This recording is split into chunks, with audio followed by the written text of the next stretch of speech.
কৃষ্ণ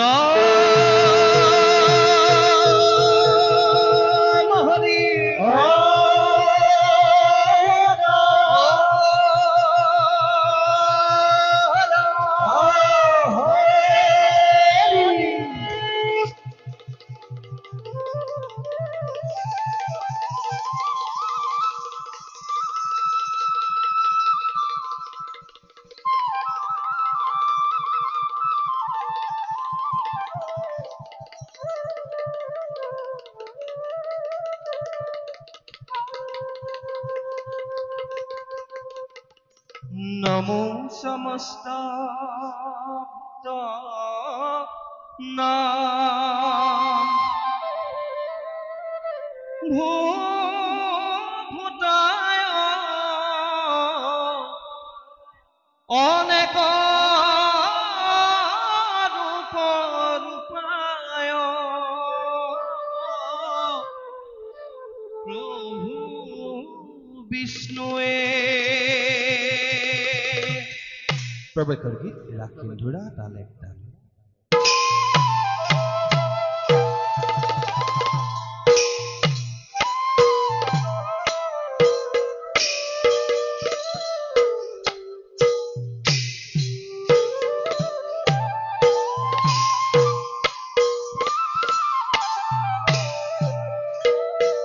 আরে পরা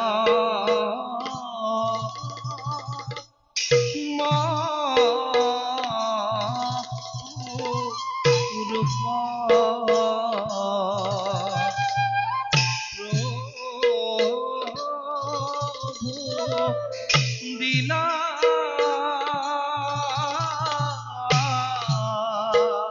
দরি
রাম রাম হরি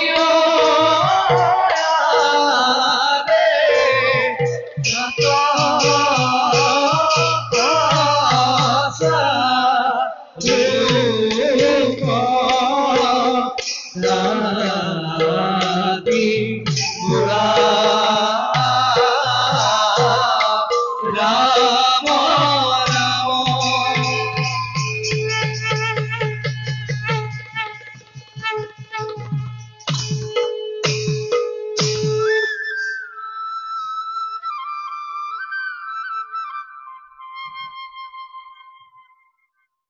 আমি ওমকার সৃষ্টি স্থিতি আৰু প্ৰলয়ৰ আমি গৰাকী ব্ৰহ্ম সত্য জগত মৃত্যা অনন্ত কোটি ব্ৰহ্মাণ্ডৰ আমি স্ৰষ্টা আমাৰ সৃষ্টিত যেতিয়া অধৰ্মই ধৰ্ম মহাপাপে পুণ্য গ্ৰাস কৰিবলৈ উদ্যত হয় তেতিয়া আসুৰিক শক্তিক বিনাশ কৰি ধৰ্ম সংস্থাপনাৰ উদ্দেশ্যে যুগে যুগে আমি হওঁ অৱতাৰ।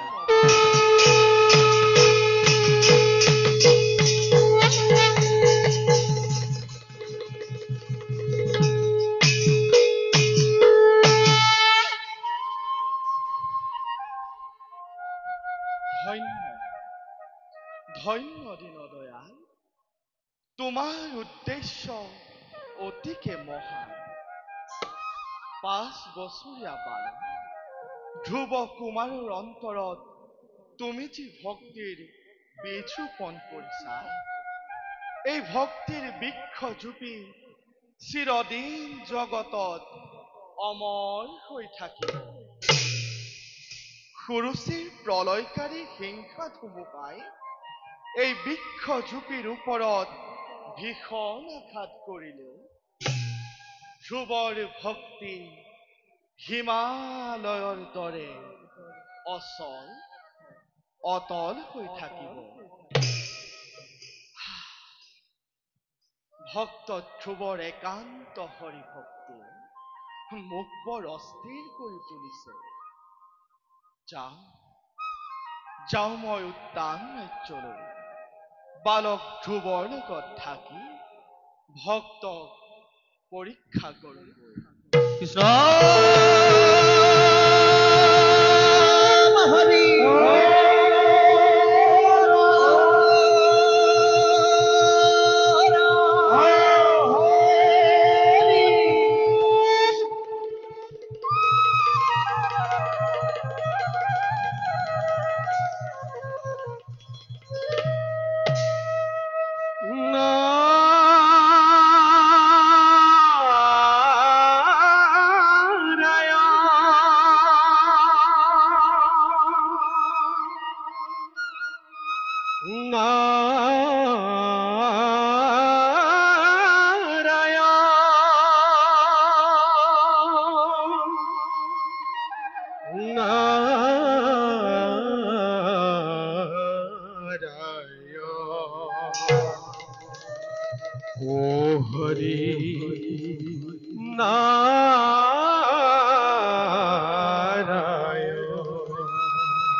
নাৰায়ণ নাৰায়ণ। হে প্ৰভু, এনেকে নাৰদৰ শত কৌটি প্ৰণিপাত কৰিব গ্ৰহণ। তথাস্তু উঠা দেৱল, তুষ্ট আমি তোমাৰ ভক্তি। নাৰায়ণ দেৱল দেৱৰ্ষি প্ৰভু আজিনো কি দেখিলো ইমান চিন্তাত মগ্ন হোৱাৰ কাৰণ কি নাৰায়ণ বিষ্ণু ভক্তৰ জানো কিবা চিন্তা থাকে দেৱৰ্ষি নিশ্চয় নিশ্চয় প্ৰভু বিষ্ণু ভক্তৰ চিন্তা নথকাই ভাল কিন্তু বিষ্ণুৱে যে নিজৰ কৰ্তব্য পাহৰি গৈছে সেইবাবেহে মই চিন্তা কৰিব লগাত পৰিছো কৰ্তব্য হয় প্ৰভু কি কৰ্তব্য পাহৰিছো নাৰায়ণ চালনা ভীষণ চালনা কিয় কৰে হে মধুসূদন আপোনাৰ কৰ্তব্য তেন্তে মইহে সোঁৱৰাব লাগে নিশ্চয় নিশ্চয় দেৱৰ্ষি নহলেনো দেৱৰ্ষি নাৰদৰ নামৰ সাৰ্থকতা নাৰায়ণ নাৰায়ণ সঁচা কথা জনাৰ্দন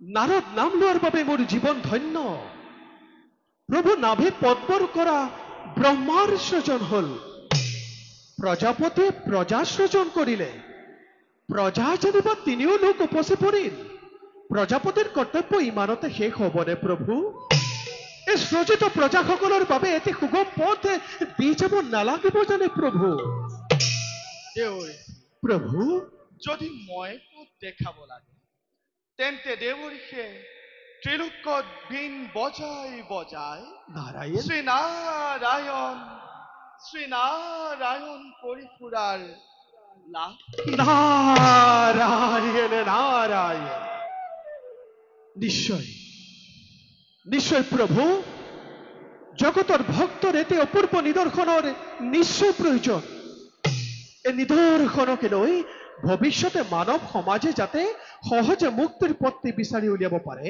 তাৰ বিষয়ে চিন্তা নকৰিব জানো প্ৰভু নকৰিম কিয় দেৱৰ্ষি প্ৰভু সেয়েহে ভক্তৰ ৰক্ষাৰ বাবে প্ৰভু যুগে যুগে নানা ৰূপে আমি হওঁ অৱতাৰ নাৰায়ণ নাৰায়ণ নাৰায়ণ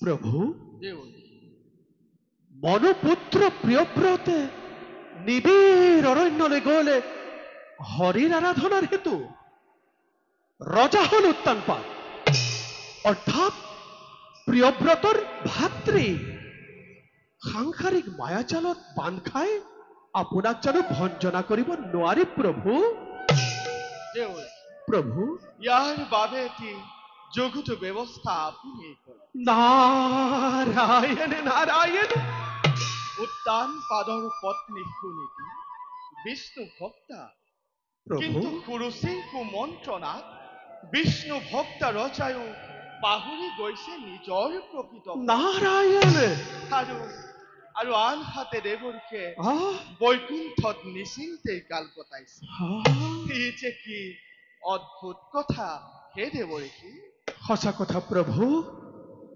আপোনাৰ কথাৰ প্ৰত্যুত্তৰ বিচাৰিবলৈ সঁচাই মই অপাৰগ কিন্তু প্ৰভু এটা কথা আপুনি জানিও নজনাৰ ভাও জুৰি কিয় কিয় বাৰু মিছাতে মোক দোষাৰোপ কৰিছে দেৱৰ্ষি ৰূপে গুণে মনোৰম পঞ্চ বয়সীয়া বালক ধ্ৰুৱ মাহীমাকৰ প্ৰকোপত পিতৃ স্নেহৰ পৰা বঞ্চিত হৈছে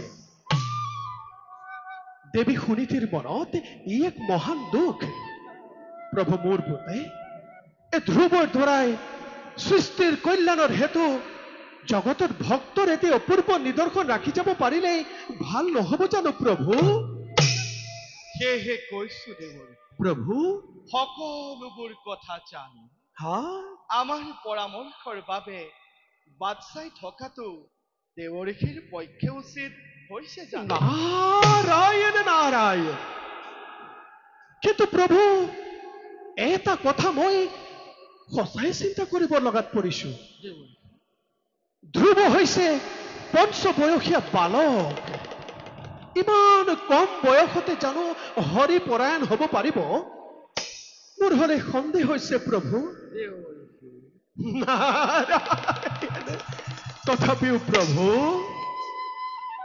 আপোনাৰ আজ্ঞা শিৰোগত কৰি সম্প্ৰতি ব্ৰহ্মাণ্ডৰ কল্যাণ আপেক্ষী এক গুৰুত্বৰ কৰ্তব্য সাধিবৰ হেতু নিজকে মই কৰোগৈ প্ৰস্তুত। তথাস্তু। ঈশ্বৰ পৰম ব্ৰহ্ম এ পৰম ধাম পবিত্ৰ পৰম ভৱন পবিত্ৰ পৰম ভৱন পবিত্ৰ পৰম ভৱন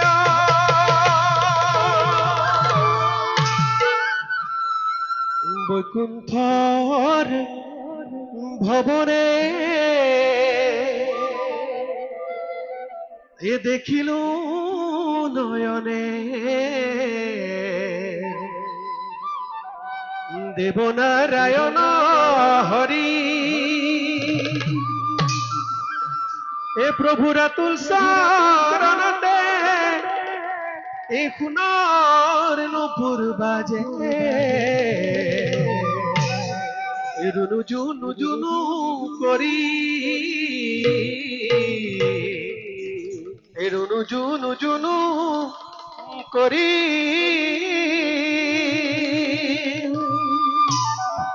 নারায়ণ নারায়ণ এ প্রভু ভগবন্ত অনন্ত ঈশ্বর প্রপন্ন জনতারণ এ তুমি প্রিয়তম পরম দেবতা জানিয়া লইলু করণ হরি রাম রাম রাম কৃষ্ণ রাম রাম রাম হরি রাম রাম রাম কৃষ্ণ রাম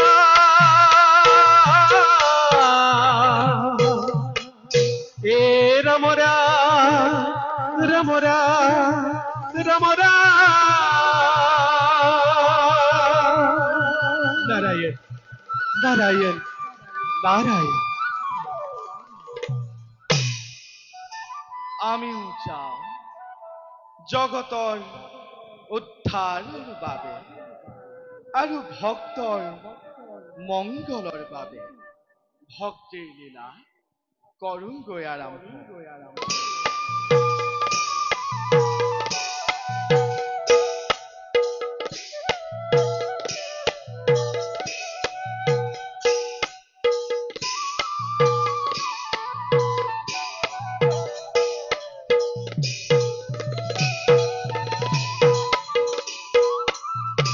কৃষ্ণ হৰি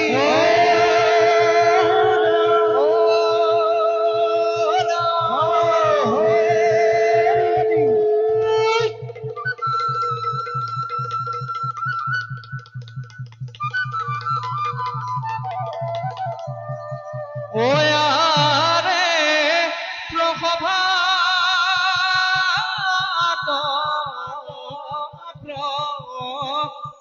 বেশ করে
রাম হরি মুনা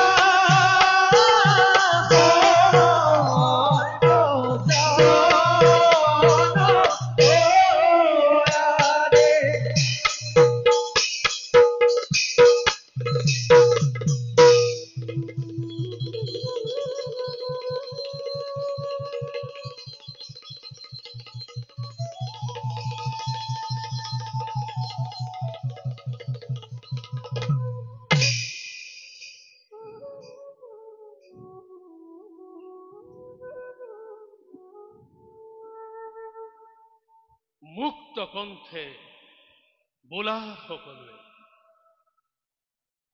জয় শ্রী হরি জয়। জয় শ্রী হরি জয়। মহামান্য মন্ত্রীবর মহারাজ আসুন কুফলে মোড়ে যত প্রজাগণ হরির গুণানুকীর্তন করি পরিশনে সুখের বাস রাজ্যের সকল প্রজাই হয় মহারাজ, রাজ্যর সকল প্রজাই হরির গুণানুকীর্তন করি সুখেরেই বাস করিছে মহারাজ। উনি সুখী হল মন্ত্রী। সেনাপতি কুমার মহারাজ যক্ষ রাজে আক্রমণ করিব পারে আমার রাজ্য, গতিকে রাখিছনে প্রস্তুত করি মোরি সৈন্য সেনাগণ। মহারাজ, তার বাবে আপুনি কোনো চিন্তা নকৰিব। লক্ষ লক্ষ সৈন্য প্ৰস্তুত কৰি ৰাখিছো মই উত্তান ৰাজ্যৰ চৌপাশে ঘেৰা। আহে যদি কোনো শত্ৰু ৰাজ্যৰ ভিতৰে, তেন্তে মহাৰাজ নাথাকিম বহিবই দুহাত সাৱতি। মাভৈ নাচি উঠিব মোৰেই তিক্ত তৰোৱাল। দক্ষ পিতাৰী শত্ৰুৰ উত্তপ্ত ভূমিতেৰে ভক্তিৰ পুষ্পাঞ্জলি জননীক মই কৰিম অৰ্পণ।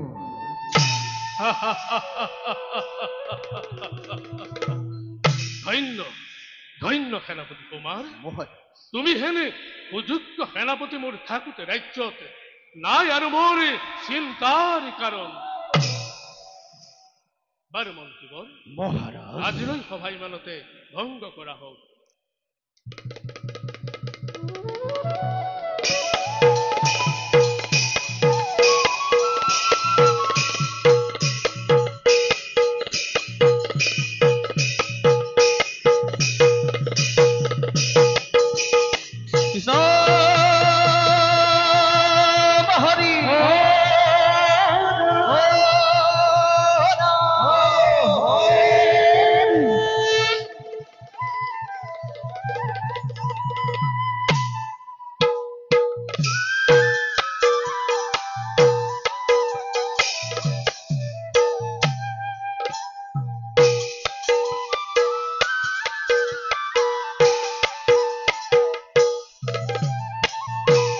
আরে প্রভাত প্রবেশ করে দয়াল কুমার।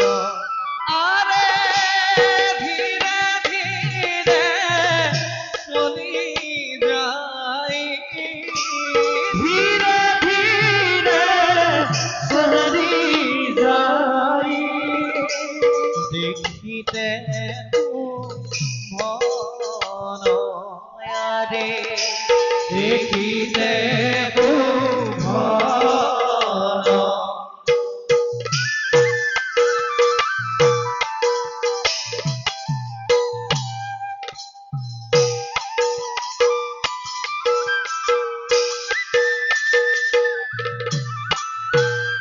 আরে হিমতে পাইলা গোয়া সভার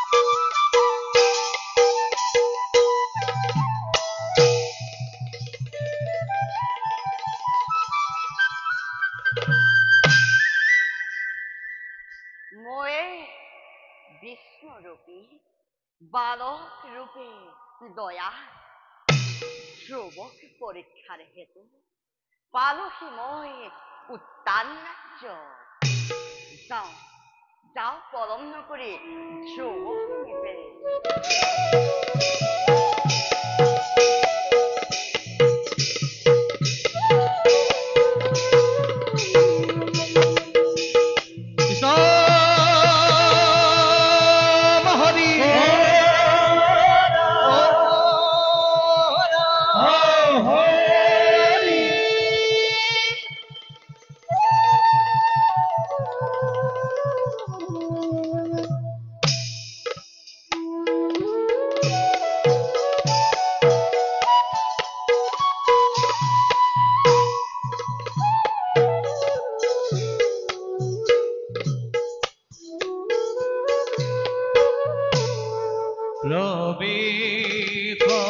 লবিথয় সভা মাজে দিনৰ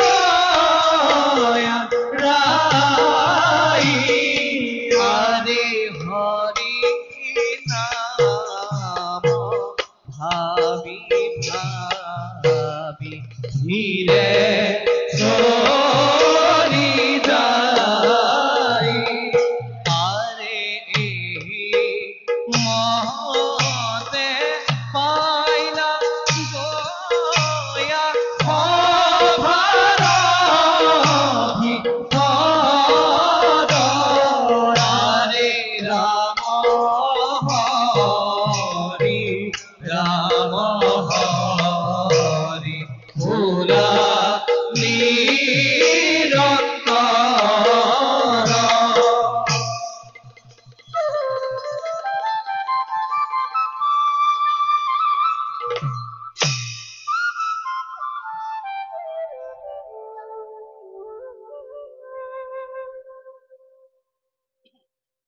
জয় শ্রী হরির জয় জয় শ্রী হরির জয় জয় শ্রী হরির জয়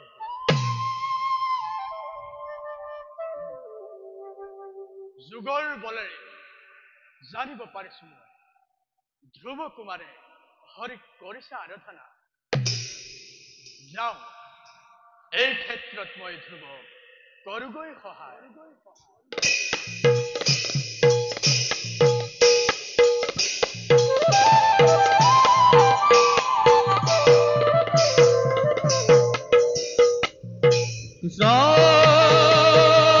রাম হরি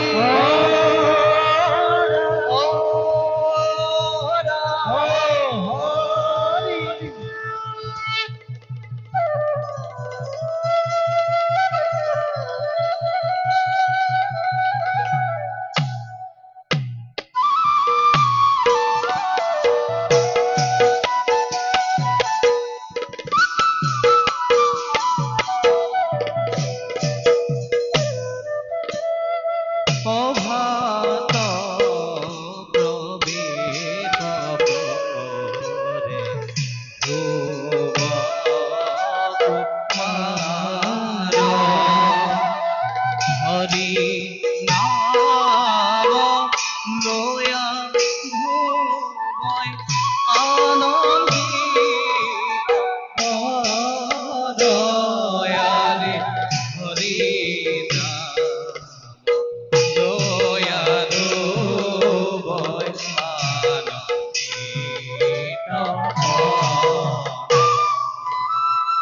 এহি মতে পাইলা গয়া সভার ভিতর রাম হরি রাম হরি বুনানি রন্তর রাম হরি রাম হরি বুনানি রন্তর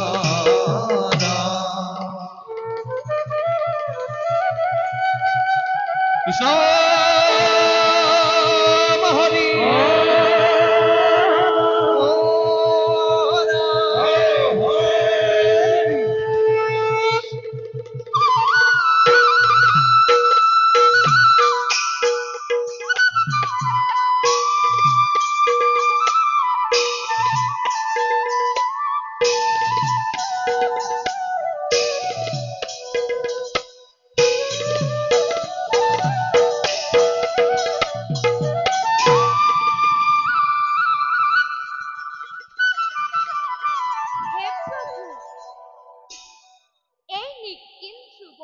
সেৱা গ্ৰহণ কৰিবা। প্ৰভু, তোমাৰ এই বিনন্দীয়া সৃষ্টি সুন্দৰ, ইমান মধুৰ, তাতোতকৈও সুন্দৰ মোৰ মাতৃৰ স্নেহ। কিন্তু কিন্তু কিয় কিয় মাহীয়ে মোৰ মাতৃক ঘৃণাৰ চকুৰে চাই আৰু মোক পিতৃ স্নেহৰ পৰা বঞ্চিত কৰে? কিয় প্ৰভু, কিয়? এই সকলো প্ৰশ্নৰে উত্তৰ তুমিয়েই মোক দিব লাগিব। কিয়নো মোৰ মাতৃয়ে এই প্ৰশ্নৰ উত্তৰ দিয়াত সদায় অপাৰগ।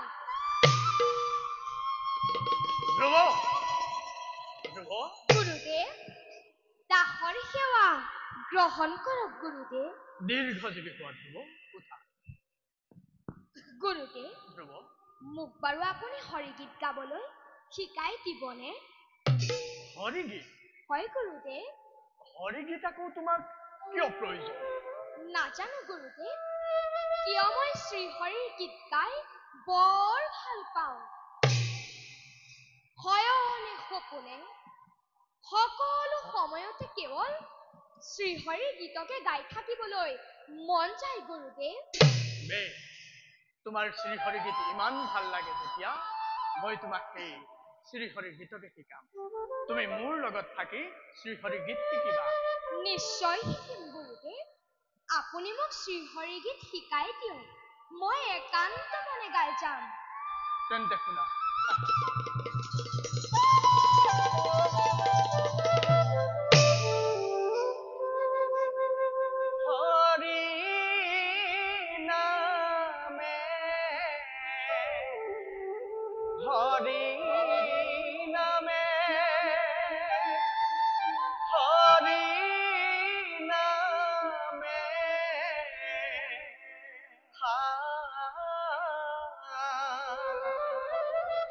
হৰি নামে কৰি আছে জগত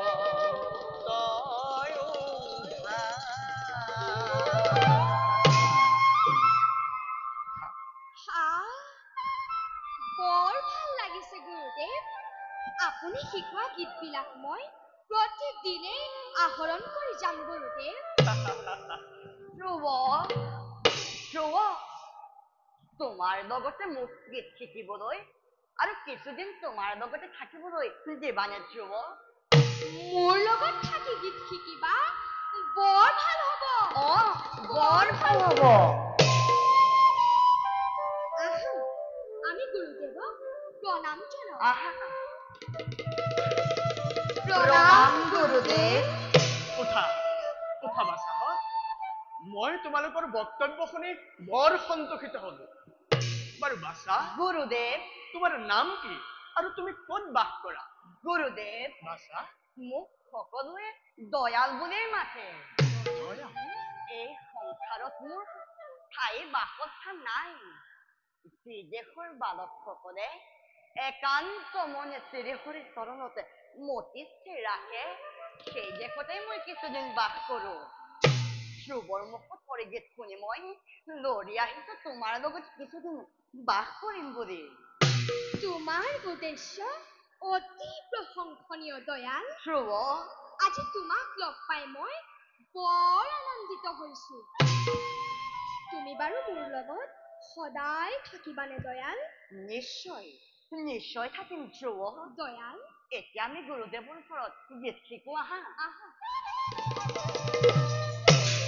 গুৰুদেৱ, এওঁ মোৰ লগতে থাকি আপোনাৰ কাষত গীত শিকিবলৈ আহিছে। আপুনি তেওঁকো মোৰ লগতে গীত শিকাই দিব লাগিব গুৰুদেৱ। নিশ্চয় শিকাম ধ্ৰুৱ। গুৰুদেৱ, তুমি অতি ভাগ্যৱান, সেইবাবে শ্ৰীহৰিৰ গীত শিকিবলৈ ইচ্ছা কৰা বালকক তুমি লগ পাইছা। বাছা গুৰুদেৱ তুমি আজিৰ পৰা ধ্ৰুৱৰ লগতে থাকিবা মই দুয়োজনকে শ্ৰীহৰিৰ গীত শিকাম ধ্ৰুৱ গুৰুদেৱ এতিয়া এই বালকক তুমি মাতৃৰ সমে পৰিচয় কৰি দিয়া গ'ল আৰু ময়ো যাওঁ নিজ কৰ্তব্য অগ্ৰসৰ ভাল গুৰুদেৱ আহা আহা বৰ্তা আহক গুৰুদেৱ।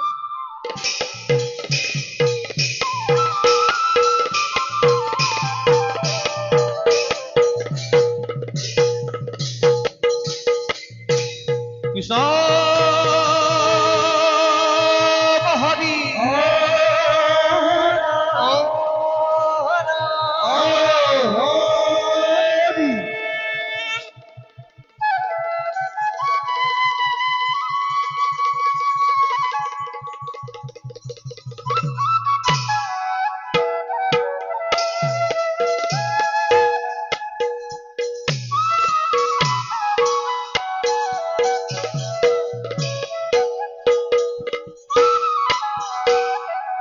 আরে আবত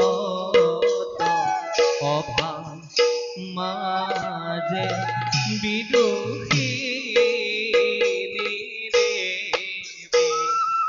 আরে নয়নাকে চলি যায় নয়নাকে চলি যায় নয়নাকে চলি যায় নিরশির হারে হেন জানি নর লোকে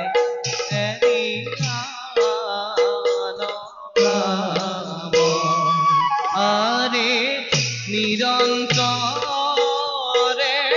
নরে তাকি নিরন্তরে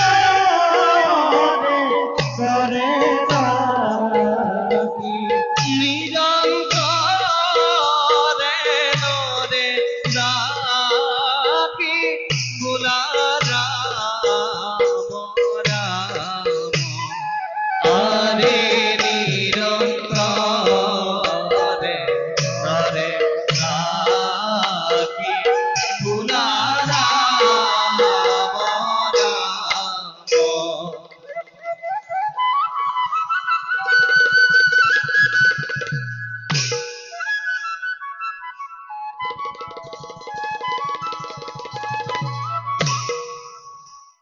এই হাতেৰে সদায় উত্তম কুমাৰক প্ৰতিপালন কৰিছো মোৰ পালনত উত্তম কুমাৰ খুব সুখী সৰু ৰাণী আৰু ৰজায়ো মোক অপাৰ স্নেহ কৰে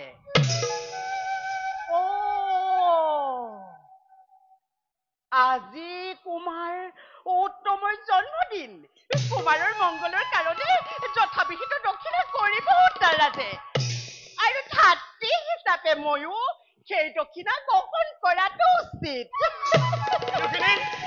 বিদুষিনী নাথ বিদুষিনী নাথ মই তোমাক বাৰে বাৰে সৰুৰাণীৰ কাষলৈ যাবলৈ বাধা দিয়া স্বত্তেও তুমি মোৰ বাধা অতিক্ৰম কৰি সদায় সৰুৰাণীৰ কাষত উপস্থিত থাকা আজি মোৰ শেষ বাধা তুমি আৰু সৰুৰাণীৰ কাষলৈ যাব নোৱাৰা কোৱা কোৱা বিদুষিনী মোৰ বাক্য পালনত তুমি কিয় অৱহেলা কৰিছা উচিত উত্তৰ দিয়া নাথ মই যে উত্তম কুমাৰক বৰ ভাল পাওঁ সৰুৰাণীয়েও মোক অপাৰ স্নেহ কৰে সেইকাৰণে সদায় মই সৰুৰাণীৰ ওচৰত উপস্থিত থাকি ভাল পাওঁ আৰু সেইবাবে মোৰ মহৎ উদ্দেশ্যত বাধা দি কূটনীতিজ্ঞ সৰুৰাণীৰ পাপ আলোচনাত নিমগ্ন থাকি মোক সৰ্বনাশ কৰি পেলাইছা কোৱা কোৱা বিদুষিনী এই অপৰাধৰ বাবে তুমি অপৰাধী হয় নে নহয় সৰুৰাণী কূটনীতিজ্ঞ বুলি আপুনি আকৌ কেনেকৈ জানিলে মই সকলো জানো সৰুৰাণীৰ কাৰণে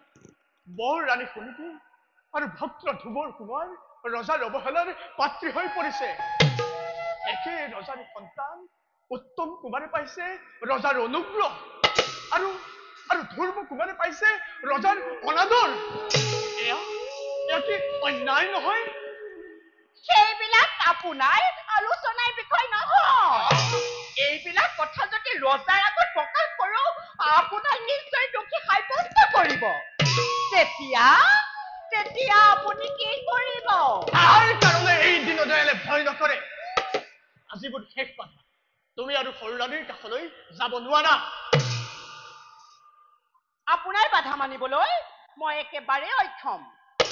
মোৰ বাধা মানিবই লাগিব, নহলে উপযুক্ত শাস্তিৰ বাবে প্ৰস্তুত থাকিবা। তেন্তে দেখা যাব বাৰু। আপুনি বৰাণীৰ পক্ষ আৰু মই সৰুৰাণীৰ পক্ষ। কাৰ পক্ষ কিমান উজ্জ্বল হয়? এই পিশাচী, নুবুজিলি তই মোৰ মহৎ উদ্দেশ্যৰ কথা। আজি তোক হত্যা কৰি মোৰ পবিত্ৰ দয়ালু হৰিনামৰ পথ উজ্জ্বল কৰিম। সাজু হ তই মৃত্যুৰ বাবে। সাজু হ তই মৃত্যুৰ বাবে। সাজু হ। মোক হত্যা নকৰিব, নাথ। নাৰী হত্যা কৰি মহাপাপ বৰ্জন নকৰিব, নাথ। মোক হত্যা নকৰিব। তেনে মহাপাপকে এই দীনদয়ালে শতবাৰ কৰো আলিংগন। সাজু হ তই মৃত্যুৰ বাবে।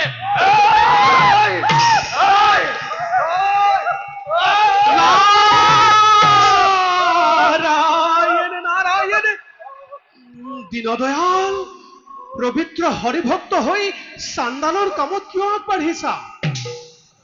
হৰিভক্তৰ ইমান ক্ৰোধ অনুচিত, নাৰী হত্যা মহাপাপ। ক্ৰোধ সম্বৰণ কৰা। দেৱঋষি, মোক বাধা নিদিব। এই পাপিনীয়ে সকলো অনৰ্থকৰ মূল। গতিকে এই হত্যা কৰি পাপিনীৰ পাপ কাৰ্য মই ধ্বংস কৰো।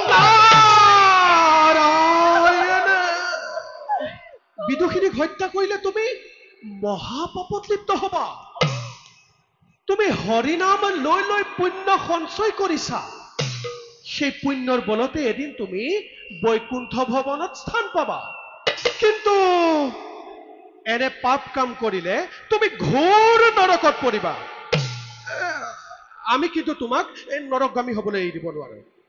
মোৰ বাক্য ৰক্ষা কৰি বিদুষিনীক এইবাৰলৈ ক্ষমা কৰি দিয়া। দেৱঋষি, আপোনাৰ বাক্য ৰাখি এইবাৰলৈ মই বিদুষিনীক ক্ষমা কৰিম। কিন্তু ভৱিষ্যতে যদি এনে কাম কৰে বুলাই, মই কিন্তু কেতিয়াও ক্ষমা নকৰো। মই এতিয়া আহিলো দেৱঋষি।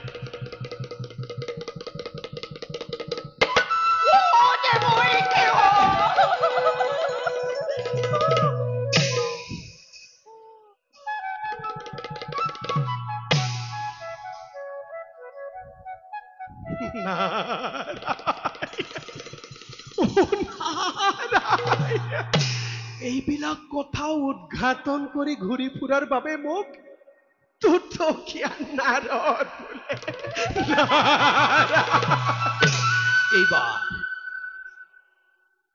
এইবাৰ মই বিদুষিনীক দীনদয়ালৰ ওপৰত প্ৰতিশোধ লবৰ বাবে সাজু কৰোগৈ। নাৰায়ণ নাৰায়ণ বিদুষিনী, তোমাক ৰক্ষা নকৰাহেঁতেন তোমাক হত্যা কৰিলেহেঁতেন। এবাৰ পিছে তুমি দীনদয়ালৰ ওপৰত কি ব্যৱস্থা লবা? দেৱঋষি, হা? এইবাৰ ভক্ত দীনদয়ালৰ ওপৰত মই উচিত ব্যৱস্থা ল'ম। দেৱঋষি, সৰুৰাণীৰ হতুৱাই তেওঁকো হত্যা কৰা। কেনে হ'ব দেৱঋষি? হত্যা কৰাৰ পৰিৱৰ্তে মোৰ ওচৰত এটি উপায় আছে। উপায়? মোৰ ওচৰত এটি ঔষধ আছে। ঔষধ? এই ঔষধ যদি তুমি দীনদয়ালক ভক্ষণ কৰাব পাৰা, তেন্তে দীনদয়াল উন্মাদ হৈ পৰিব। আৰু তেতিয়া তুমি দীনদয়ালক খেলৰ পুতলাৰ দৰে নচুৱাই থাকিব পাৰিবা।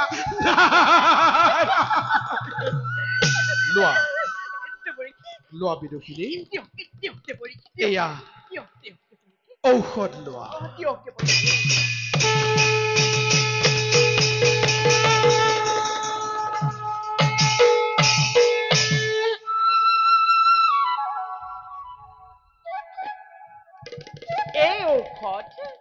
নিশ্চয় দিনৰ দয়ালক ভক্ষণ কৰাম দেৱৰীখি এতিয়া যাওঁ ভৱিষ্যত কাৰ্যৰ বিষয়ে সৰু ৰাণীৰ লগত আলোচনা কৰোঁগৈ সৰু ৰাণী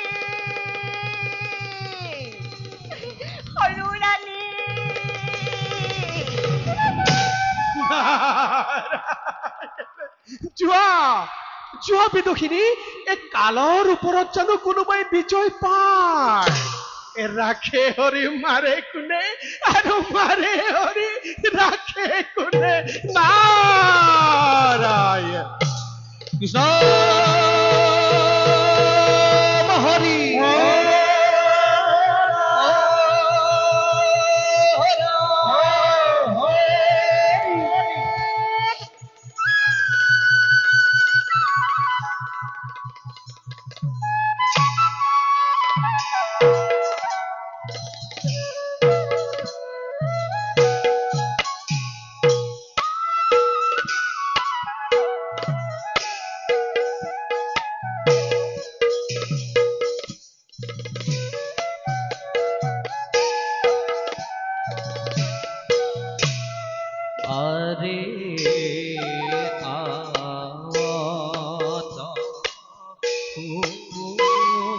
ऋषि কয়ো পরবেশ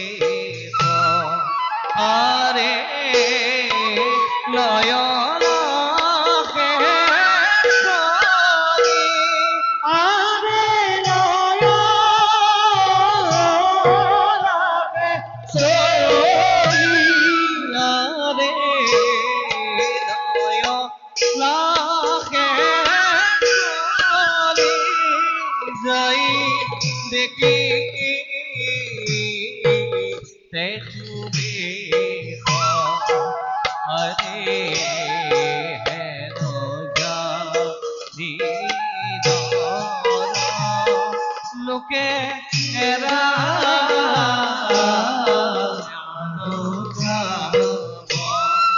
আরে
মোৰ চকুৰ আগৰ পৰা আঁতৰত ৰাখিবলৈ চেষ্টা কৰিছো সকলো চেষ্টা বিফল হৈ গৈছে আজি পৰ্যন্ত মহাৰাজে সুনীতিক ৰাজ অন্তেপুৰৰ বাহিৰ কৰি নিদিলে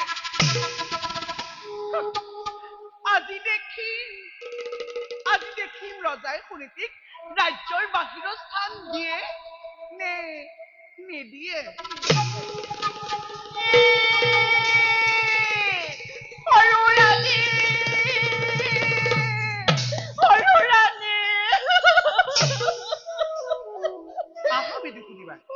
আজি বহুত পলম কৰিলা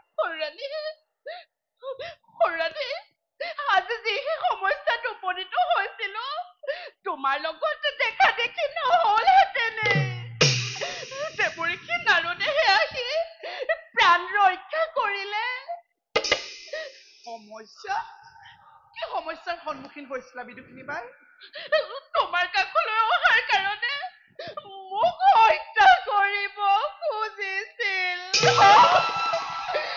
ইমান সাহ যে ৰাজৰাণীৰ ওচৰলৈ অহাৰ কাৰণে হত্যা কৰিবলৈ? কোৱা বাই, কোৱা, মই ইয়াৰ উচিত বিচাৰ কৰিম।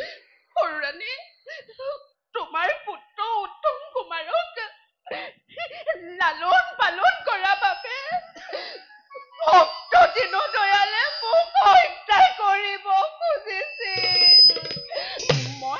মই পলাই আহিছো। মোক নিৰ্ভয় দিয়া ৰাণী, মোক নিৰ্ভয় দিয়া ৰাণী, মোক নিৰ্ভয় দিয়া।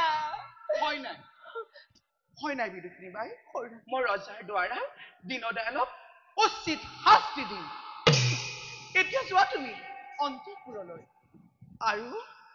আৰু ময়ো যাওঁ সুনীতিক ৰাজ্যৰ বাহিৰ কৰাৰ উপায় চিন্তা কৰোঁগৈ। আহা বাই।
আজি সকলো চিন্তা, সকলো শক্তিয়েই মোৰ মিছা।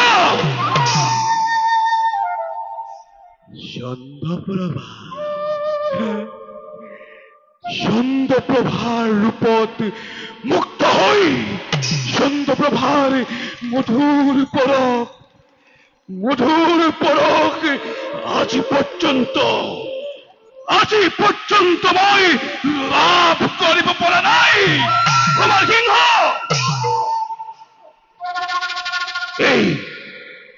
এই সকলোৰে কাৰণ একমাত্ৰ তুমি উদ্যান ৰাজ্যৰ প্ৰধান সেনাপতিৰ পদত অধিষ্ঠ হৈ থাকিবা, আৰু মই তোমাৰে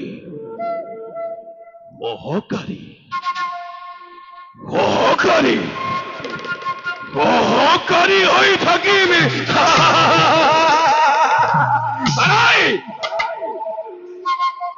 আৰ মোৰ সহ্য নহয়।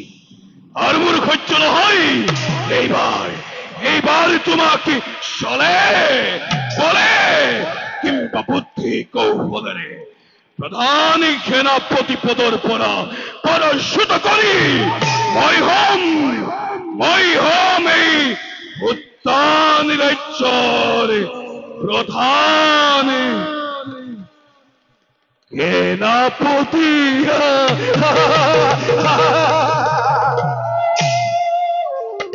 আৰু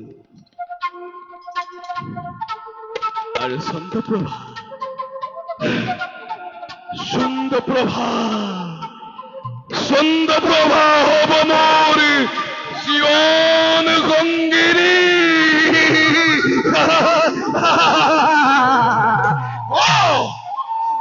এই আজি তপন সিংহৰ জীৱনৰ সংকল্প সংকল্প সংকল্প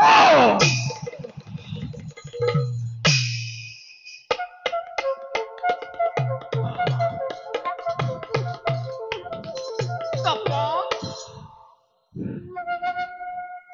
তপন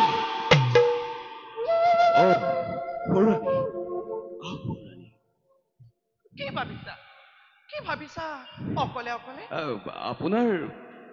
আপোনাৰ আগমনৰ কথা ভাবিছো সৌৰাণী শুনক সৌৰাণী আপুনি বৰাণীক হিংসা কৰে কাৰণে সেনাপতি কুমাৰী সিংহই আপোনাক ঘৃণাৰ চকুৰে চায় বুজিছো তপন সেইবাবে মোৰ অলপো ভয় নাই এক সমাৰহে শত শত সমাৰোকো মই তৃণহীন জ্ঞান সমাৰে ভাবিছে সুনীতিৰ ফণী চন্দ্ৰপ্ৰভা সুনীতিৰ ফণী চন্দ্ৰপ্ৰভাক লাভ কৰিব কিন্তু তপন সময়ে দেখিবা চন্দ্ৰপ্ৰভা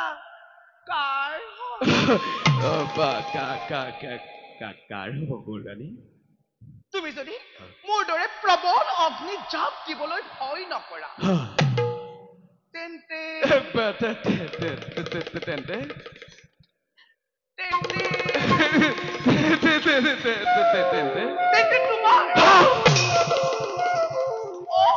তোমাৰো হ'ব পাৰে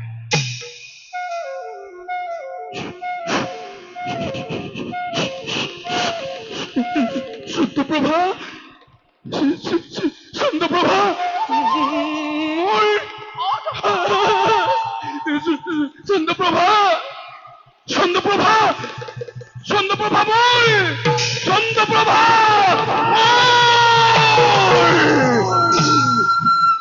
এতিয়া ভয় নকৰো সৌৰাণী তেন্তে কি তুমি মোৰ সকলো কাৰ্যত সহায় কৰি যাব পাৰিবা নিশ্চয় সৌৰাণী তেন্তে শুনা তুমি মোৰ সকলো কাৰ্যত সহায় কৰি যাব লাগিব এদিন সমাৰোহ ঠাইত তোমাক প্ৰধান সেনাপতি আৰু বৰৰাণী সুনীতিক ৰাজ্যৰ বাহিৰৰ স্থান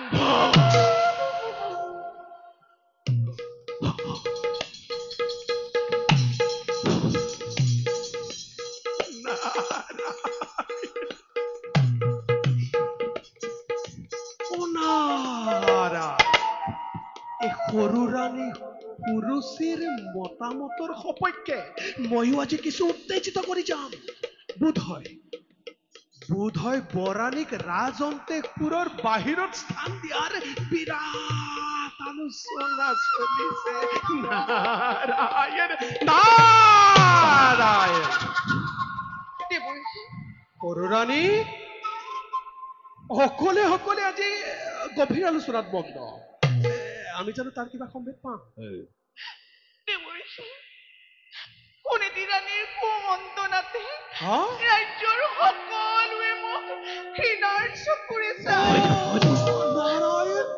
কি কৰিলেনো সকলোৱে প্ৰিয় পাত্ৰী হ'ব পাৰিম তাৰি আলোচনা কিয় তুমি দেখোন ৰজাৰ একমাত্ৰ প্ৰিয় পাত্ৰী সুনীতি নামতহে ৰজাতকৈ বৰাণীক ৰাজঅন্তপুৰৰ পৰা বাহিৰ কৰি নিদিয়া কিয় তাকেই কৰিম বুলি ভাবিছিলে মাত্ৰ আশীৰ্বাদ কৰিব মোৰ কাৰ্যত যাতে সফল হওঁ তোমাৰ মংগল হওক সৰু ৰাণী মই তোমাক কৰিছো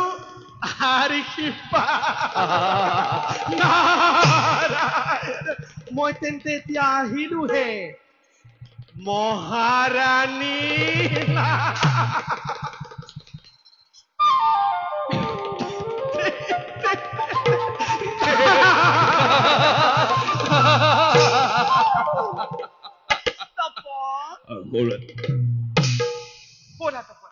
আমাৰ কাৰ্য সমাধান কৰোঁগৈ ৰাজ দৰবাৰত। বলো ফুলনি।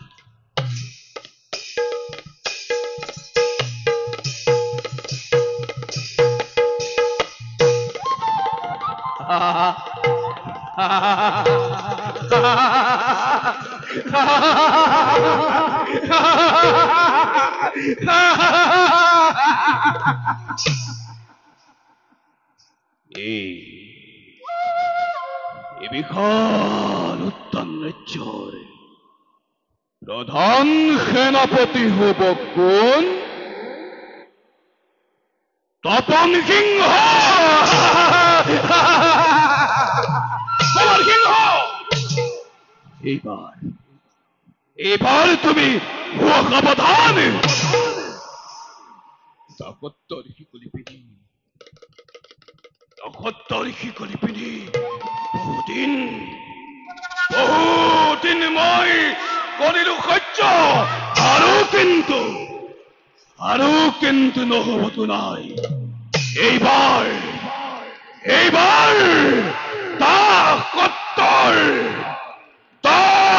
সত্তৰ শিকলি ছিঙি নিশ্চিত সিংহই কোনো উঠিছে তোমার বিরুদ্ধে। তোমার বিরুদ্ধে এই সেনাপতি তপন সিংহই এক ভীষণ ষড়যন্ত্র করিছো রচনা।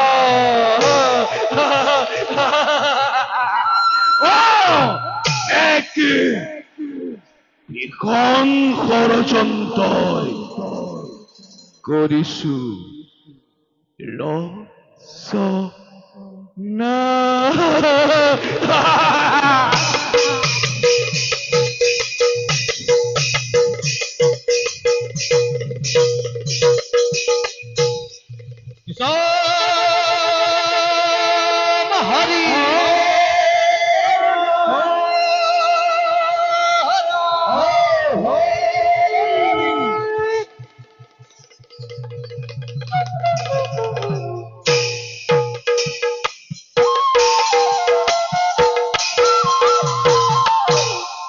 হরে প্রবেশ ভাবে জয় করোনা হরে সঙ্গে ফলে তার ভাতি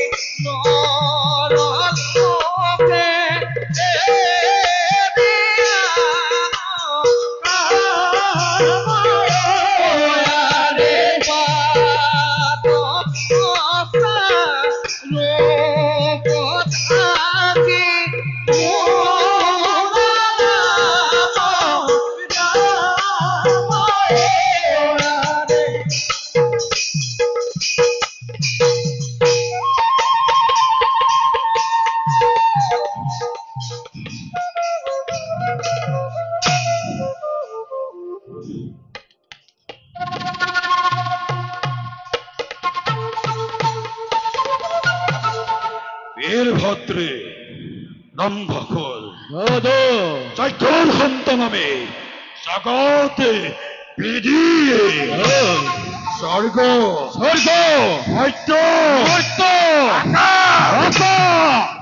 আকাশ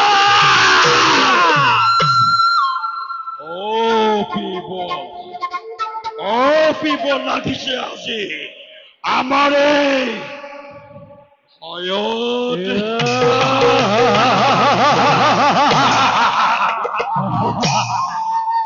তেনেস্থলত কোৱা হয় অৰিষ্ঠনিকে কোনোবাই সত্যতাৰ আচৰণে যক্ষৰ বিৰুদ্ধে হকুতে জীৱিত কোমল তব ভাতৃ ৰম্ভাকৰ আৰ সাধ্য সত্যত আচৰণ কৰে আমাৰ বিৰুদ্ধে আৰু যদি কৰে যদি শত্ৰুত আচৰণ তেন্তে মুহূৰ্ততে সিহঁতক ধৰি আনি মোৰেই কৃষ্ণ ৰখিয়ে তহঁতৰ মুণ্ড কৰিম ছেদন।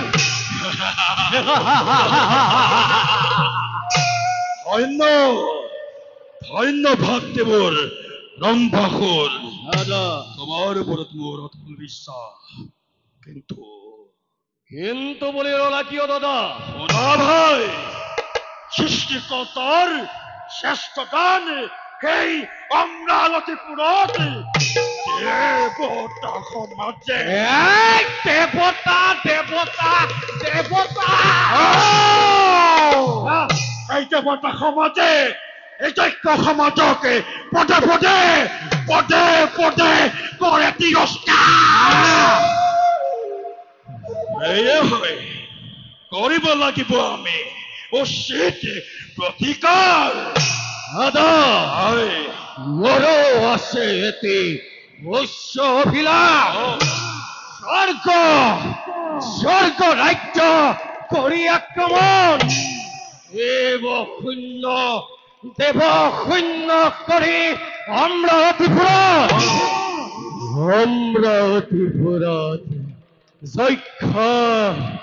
যক্ষ ৰাজ্যৰ আধিপত্য বিস্তাৰ কৰা।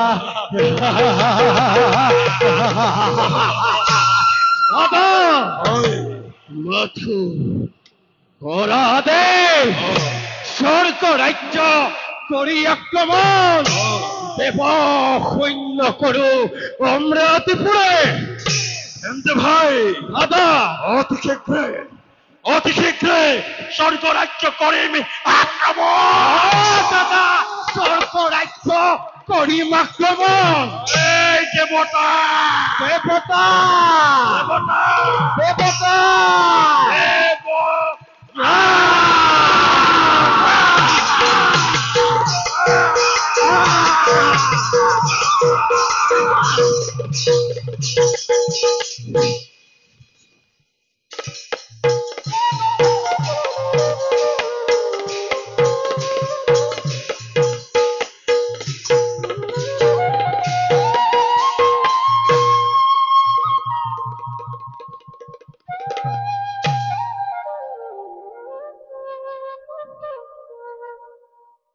ৰাজ্যৰ প্ৰধান কৰ্মকৰ্তা মন্ত্ৰী ডাঙৰীয়া মহাৰাজ আৰু সেনাপতি সমান মহাৰাজ তোমালোকৰ মতামতৰ দ্বাৰাই এই পবিত্ৰ উত্তান ৰাজ্য মই কৰিছো শাসন। হয় মহাৰাজ।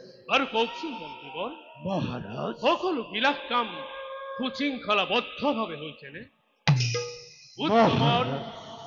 উত্তমৰ জন্মতিথিৰ উপলক্ষে দুখীয়া দিন দৰিদ্ৰসকলক যথাবিহিত দক্ষিণাৰ ব্যৱস্থা কৰা হৈছেনে মন্ত্ৰীবৰ? মহাৰাজ আপোনাৰ আশীৰ্বাদত সকলো কামেই সম্পূৰ্ণ কৰা হৈছে। উত্তমৰ জন্মতিথি উপলক্ষে দিন দৰিদ্ৰসকলক 100 কোটি মহাৰাজ 100 কোটি স্বৰ্ণ মুদ্ৰা দান কৰা হৈছে। দান কাৰ্য এতিয়াও চলি আছে মহাৰাজ। শুনি বৰ সন্তোষ পালো মন্ত্ৰীবৰ, শুনি বৰ সন্তোষ পালো। সেনাপতি সমান মহাৰাজ তোমাৰ সৈন্য পৰিচালনাৰ কাম সুশৃংখলাবদ্ধভাৱে হৈছেনে? পুনৰ দক্ষৰাজে আমাৰ ৰাজ্য আক্ৰমণ কৰিবলৈ প্ৰস্তুত হৈছে নেকি? মহারাজ পরাজয় যক্ষ রাজনে পুনর আমার রাজ্য আক্রমণ নকরে কদাপি, গতিকে তাহার বাবে আপনি কোনো চিন্তা নকরিব মহারাজ। কিন্তু মন্ত্ৰী আৰু সেনাপতি মহাৰাজ দুটৰ মুখৰ পৰা মই পাৰিছো জানিব, সহকাৰী সেনাপতি আমাৰ তপন সিংহই সৈন্য পৰিচালনাৰ ক্ষেত্ৰত কিছু দুখনীয় কাম হাতত লৈছে। ইয়াৰ বিষয়ে কিবা জানানে তোমালোকে? মহাৰাজ সেনাপতি তপন সিংহই সৈন্যবৰ্গৰ ওপৰত চলোৱা কঠোৰ শাসনৰ বিষয়টো আমাৰ অবিদিত নহয়।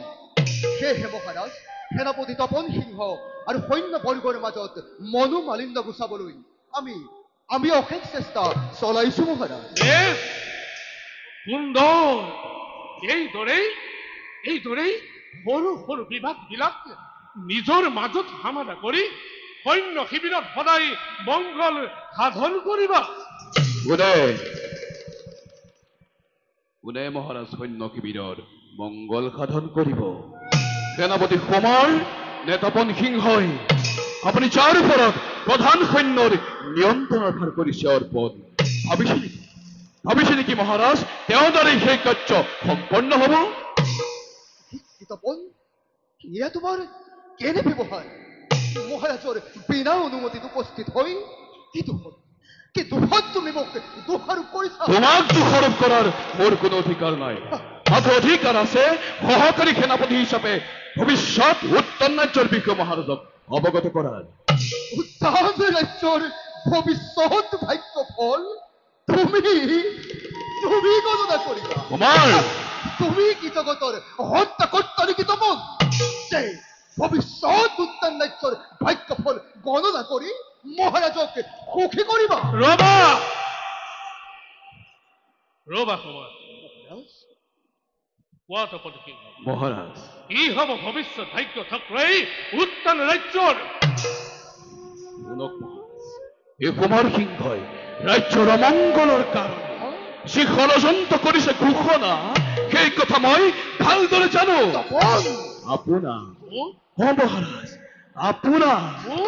মহাৰাজ আপোনাক হত্যা কৰি ৰাজসিংহাসন হস্তগত কৰাৰ চেষ্টা কৰিছে। কি তপন, ইমান অন্যায়, ইমান অসত্য কথা তুমি মহাৰাজৰ আগত প্ৰকাশ কৰিছাহি? শুন তপন সিংহ, এই জগতত যদি ধৰ্ম আছে তেতে মই কেতিয়াও দোষী নহওঁ।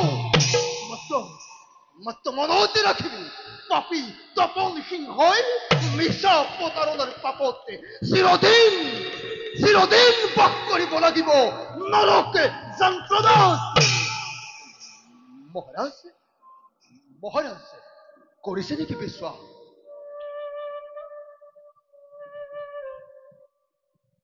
উপযুক্ত প্ৰমাণ দিব পাৰিবা তপন?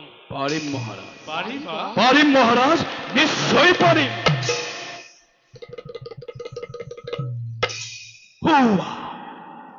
চাওক মহাৰাজ, সৰুৱানী এইফালেই আহিব ধৰিছে।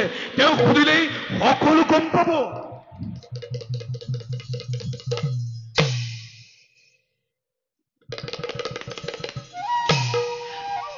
মহাৰাজ, সৰস্বতীৰ সেৱা গ্ৰহণ কৰক মহাৰাজ। উঠা ৰাণী, মহাৰাজ, কিয় আজি অকস্মাত উপস্থিত হলা ৰাজসভাত তুমি? মহাৰাজ, উদ্দেশ্য অতিকে মহান। ৰাণী, মহাৰাজ, আপুনি ৰাজদণ্ড হাতত লওক। ৰাণী, দয়া মায়া বিসৰ্জন দিয়ক। ৰাণী, আৰু অপৰাধীসকলক উচিত দণ্ড দিবলৈ সাজু। উত্তেজিত নহব ৰাণী, আৰু মোকো নকৰিবা উত্তেজিত। কোৱা ৰাণী, কোৱা, কাক মই দণ্ড দিব লাগে? মহাৰাজ, আপুনি সমাৰক ৰাজ্যৰ প্ৰধান সেনাপতি বুলি বিশ্বাস কৰিছে, কিন্তু সেই সমাৰে যক্ষৰাজক লগত লৈ আপোনাক হত্যা কৰাৰ গোপনে ষড়যন্ত্ৰ কৰিছে। নাই মহাৰাজ, এয়া মিছা অভিযোগ। এয়া মোৰ বিৰুদ্ধে ঘোৰ ষড়যন্ত্ৰ।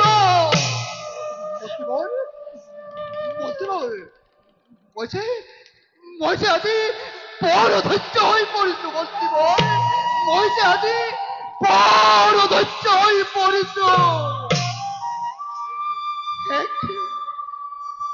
এক বিন্দু যদি মোৰ ওপৰত চাপি দিয়া এই অভিযোগ সঁচা হ'লহেঁতেন। সৰুৰাণী,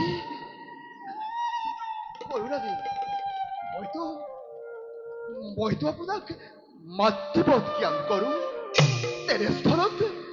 তেনেস্থলত মোৰ ওপৰত এনে মিছা অভিযোগ চাপি দিছে কিয় সৰুৰাণী?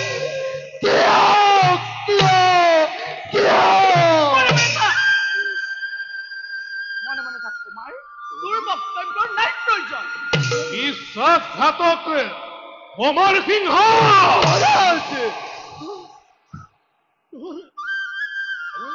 তোৰ চৰিত্ৰৰ ওপৰত মোৰ ঘৃণাৰ ভাবোদয় হৈছে।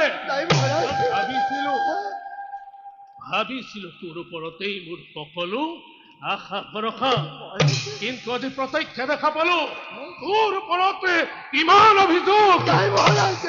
সভাৰ মাজত ইয়াৰ উপযুক্ত শাস্তি গ্ৰহণ কৰিবৰ বাবে সাজু অসমৰ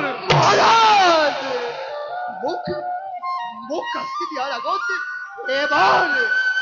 এবাৰ ভাবি চাওক মহাৰাজ, মই এই সমৰে আপোনাক যক্ষৰাজৰ লগত মিলি হত্যা কৰিম। মহাৰাজ,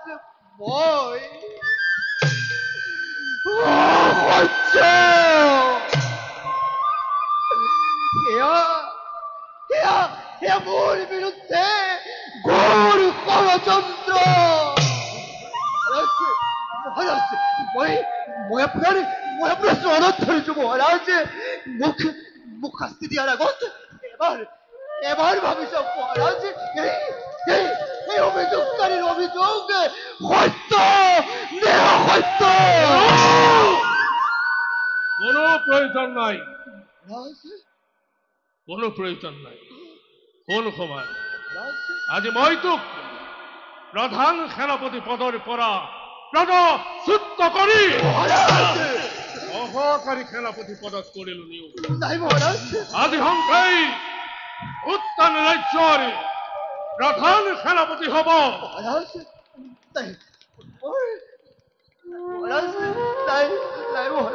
তপন সিংহ।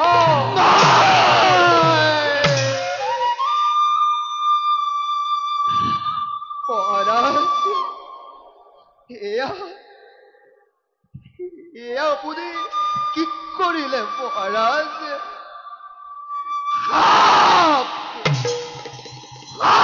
পুহি গাখীৰ খুৱাই কিয় এই উত্তান ৰাজ্যৰ ভৱিষ্যত ঘোৰ অন্ধকাৰলৈ ঠেলি পঠিয়াইছে মহাৰাজ? কিয়?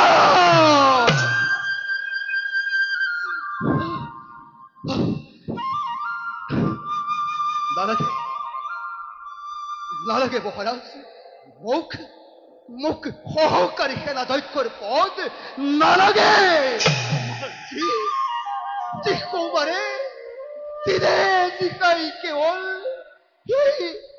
সেই উত্তান ৰাজ্যৰ হিত আৰু মংগলৰ বাবে চিন্তা কৰি আহিছিল, আৰু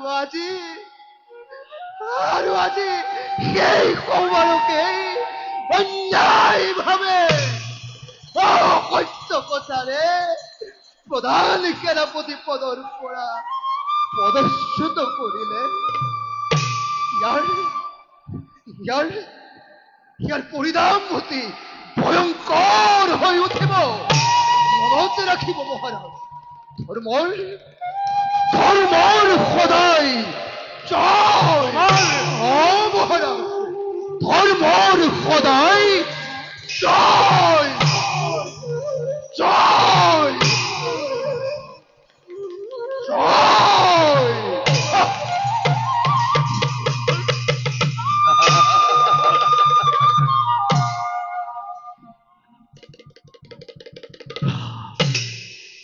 মহাৰাজ, ভৱিষ্যত বিচাৰৰ বাবে সাজু হওঁ।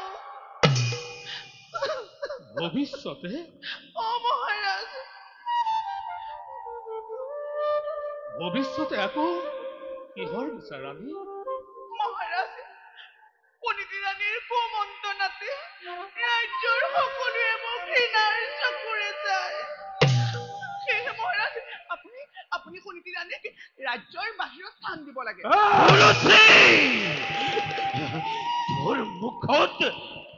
তোৰ মুখত এনে কথা শুনি মোৰেই দেহ তপকৈ জ্বলিব লাগিছে। ইমান সৰলমতী সুনীতি সতী তেনেস্থলত তই কিয় সুনীতিৰ অমংগল চিন্তা কৰিছ? শুন সুৰচি, তই মোৰ অতি মৰমৰ কন্যা। তই যদি মোক পিতৃ হিচাপে জ্ঞান কৰ, কিন্তু এই প্ৰস্তাৱ উঠাই ল সুৰচি, নহলে ইহকাল পৰকাল নৰক যন্ত্ৰণা ভুগিব লাগিব। বুজিলো, ৰাজ্যৰ আনবিলাকৰ দৰে মোৰ পিতাও মোৰ বিৰোধী। নালাগে সুনীতিয়ে ৰাজ্যত বাস কৰক। মহাৰাজ আদেশ দিয়ক, মই আজি এই ৰাজ্য ত্যাগ কৰি গুচি যাওঁ। নাযাব।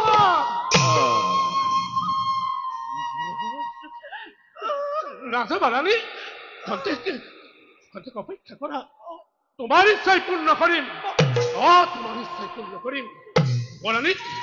মহাৰাণীক এই ৰাজ্য ৰাজঅন্তপুৰৰ বাহিৰত স্থান দিম।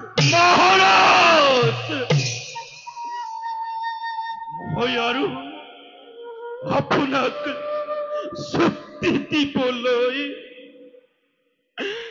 একোৱেই নাই মহাৰাজ।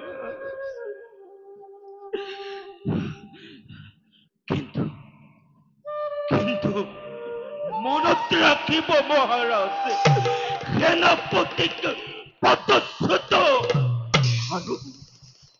আৰু সুনীতিক ৰাজ অন্তপুৰৰ বাহিৰত স্থান দিয়াৰ কাৰণে মহাৰাজ এদিন এই উত্তান ৰাজ্যত বিদ্ৰোহৰ অগ্নিশিখা তপকৈ জ্বলি উঠিব।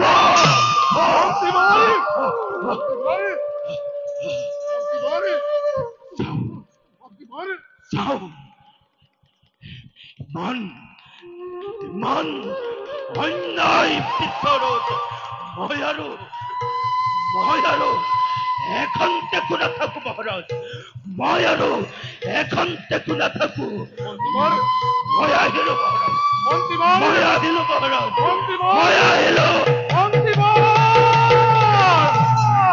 যোৱা নালাগে থাকিবই অন্যায় বিচাৰত। চাওক ৰাণী, বৃদ্ধ মন্ত্ৰীও আজি আপোনাৰ বিপক্ষে। হওক মোৰ বিৰোধী, তাৰ বাবে মোৰ অলপো ভয় নাই। মহাৰাজ, কওক মহাৰাজ, আপুনি সুনীতিক ৰাজ্যৰ বাহিৰৰ স্থান দিয়ে নে নিদিয়ে? কওক মহাৰাজ, আপুনি সুনীতিক ৰাজ্যৰ বাহিৰৰ স্থান দিয়ে নে নিদিয়ে?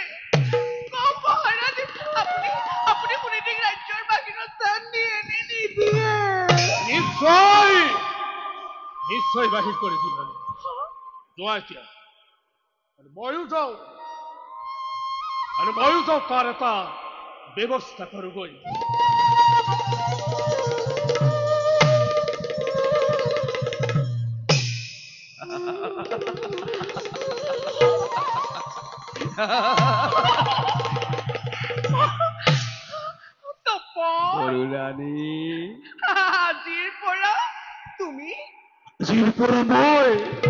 আজিৰ পৰা মই উত্তান ৰাজ্যৰ প্ৰধান সেনাপতি।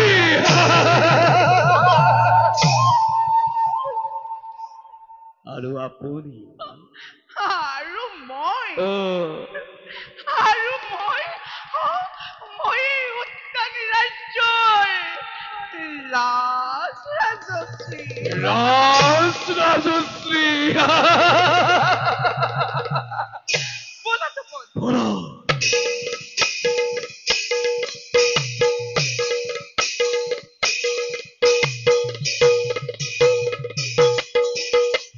কৃষ্ণ